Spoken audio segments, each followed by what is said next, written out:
Vamos lá, pessoal, continuando aí o nosso trabalho, concordância verbal, agora já iniciando a parte de sujeito composto, relação entre verbo e o sujeito composto. Como é que eu devo agir?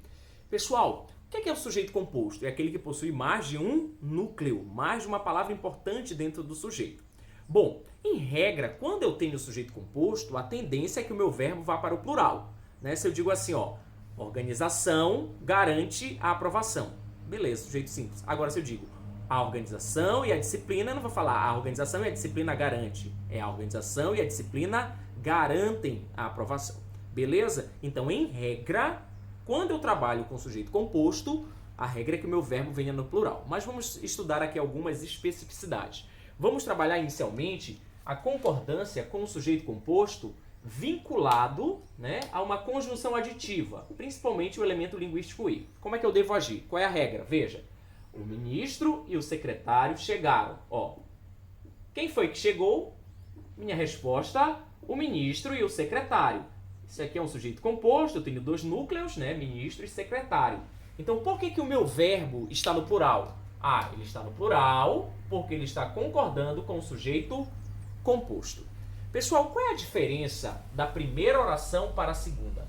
A primeira oração está assim: o ministro e o secretário chegaram. E na segunda oração eu tenho o quê? Chegaram o ministro e o secretário. Veja, quem foi que chegou? Continua sendo quem? O ministro e o secretário. Veja que o ministro e o secretário continuam sendo sujeito. O que mudou aqui foi apenas o posicionamento do sujeito. No primeiro caso, eu tenho o sujeito anteposto, ordem direta, sujeito e verbo. Só que aqui, o meu sujeito ele veio deslocado. Eu tenho verbo e tenho sujeito. Beleza?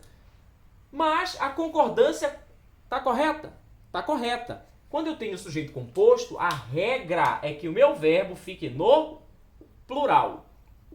Tá, pessoal? Só que aqui, quando o sujeito for composto e estiver deslocado, ou seja, quando o sujeito for composto e vier posteriormente ao verbo, você pode usar a regra geral, tá? Deixar esse verbo no plural, concordando com o sujeito composto, mas a gramática também admite, ou pelo menos a maioria das gramáticas admitem, que você pode pegar o seu verbo e concordar atrativamente com o núcleo mais próximo. Não entendi, professor.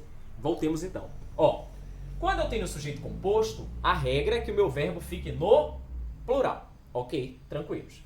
Agora, quando esse meu sujeito composto for deslocado, vier posteriormente ao verbo, eu posso deixar o meu verbo no plural, seguindo a regra geral, ou eu posso concordar com o núcleo mais próximo. Por exemplo, esse caso 3 ele está correto. Eu estou concordando o meu verbo com o núcleo mais próximo. Ah, professor, quer dizer que quando o meu sujeito é composto e for posterior ao verbo, eu posso ter singular e plural? Não é isso que eu estou falando.